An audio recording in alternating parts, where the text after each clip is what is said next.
Hola, compadres. Que onda? Um, Today we're going to be talking about a book that is very dear to me and that I ended up loving and I'm so happy about. And that book is Travels with Charley in Search of America by John Steinbeck. Brilliant novel. Well, it's not really a novel. It's kind of a novel. It depends on who you ask. So, essentially, it is his travelogue memoir about a trip he took in 1960, where after feeling a little disconnected with the voice of America and the people of America after living years as a um, respected and fairly well-off author, Steinbeck decides it's time to load up a faithful, sturdy truck, grab his poodle Charley, and then go all cross-country trip to survey and reconnect with the people that he so dearly wishes to represent. Um, and this is where the fact is it a novel or not a novel comes into play. In his writings, how it went down is such. He has a special truck slash RV kind of thing made up, fills it, puts his dog in it, and then takes off across the country, staying in roadside inns and out of the way locations, avoiding major hotels and other things of the sort. However, other people say that what actually happened was that his wife was with him for a good portion of the trip, but he neglects to ever mention her because he wants it to seem like one thing. Also, that while he was staying, he would stay in big, nice hotels because he could afford to, and he was older at this point. So what's interesting is, and I haven't done a lot of research into whether or not those claims are true, partly because I don't want to ruin the image, because the image is fantastic. Steinbeck really is a writer for the people, I feel, which gives him a negative rap with some people, and I'm sure didn't make him a lot of friends in his own day. But I feel like he really is more concerned with your average American and your average working person's perspective than most writers. And in this book, I don't know if intentionally or he was trying to set down some of his thoughts and wisdoms about things. But he has a lot of quotes. I mean, this book is completely quotable. There's so many. I found myself I had to give up because I was underlining essentially the whole book. I mean, really, there are passages where it was so dense with this beautiful language or really funny metaphors or really interesting ideas that I ended up underlining whole pages. Let's see if I can I'm just going to randomly look. There are no marks, no dog ears. I'm just going to flip to a page and see if I can find something interesting.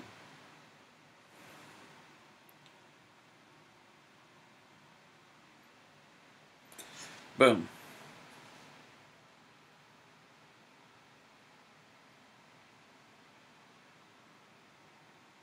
Okay, perfect.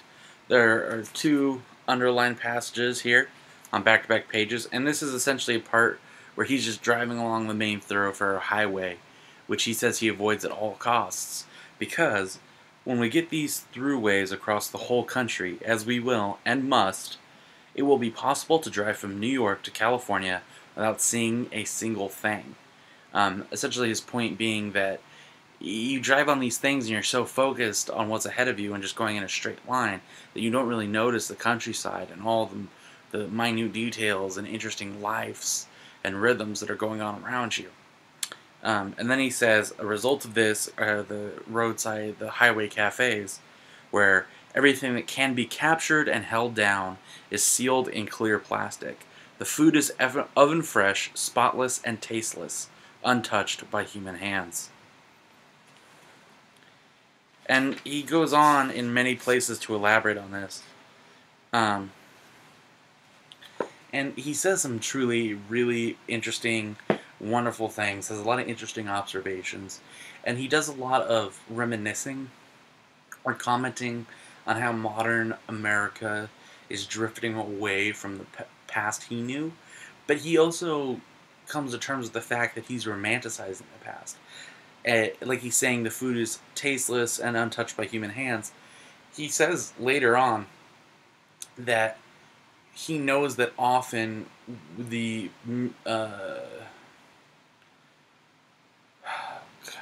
that's perfect, right? Word escapes me right in the middle of this. Um, that we glorify the food of like the frontier or farm mother, and he said often they didn't know how to cook either, and most of the time what they could scrounge up was pretty bad, both germs and taste. So we tend to idealize, that was the word I was looking for before, the things of the past, when in reality, in most cases, they were just as bad, if not worse. However, it is these romantic ideas and the thing that changes. So he's saying, really, to him, it seems like a loss. But on a rational level, he sees that it might not actually be a loss. But it's not what he's used to.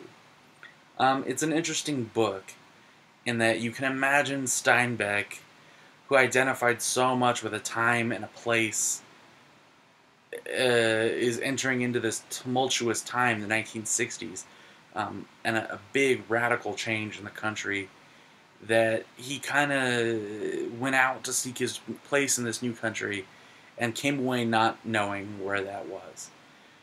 But at least he tried. And this book is really, really fantastic. Just, and many, it's a wonderful book. I suggest if you're a fan at all of Steinbeck, or if you're a fan of travel stories, buy it, read it. It's wonderful. There are so many quotable lines. There's so many good ideas and funny things.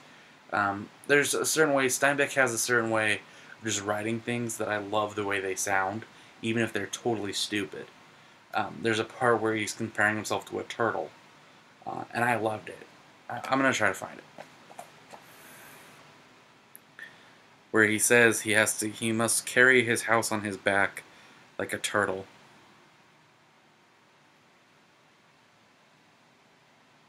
Here we go, perfect.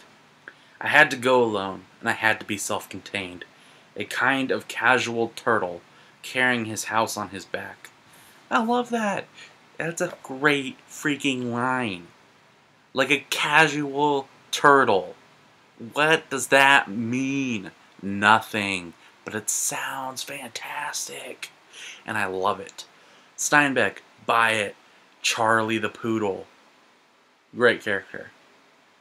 I'll stop blathering now. As always, enjoy reading. Have a happy life. Thanks for watching.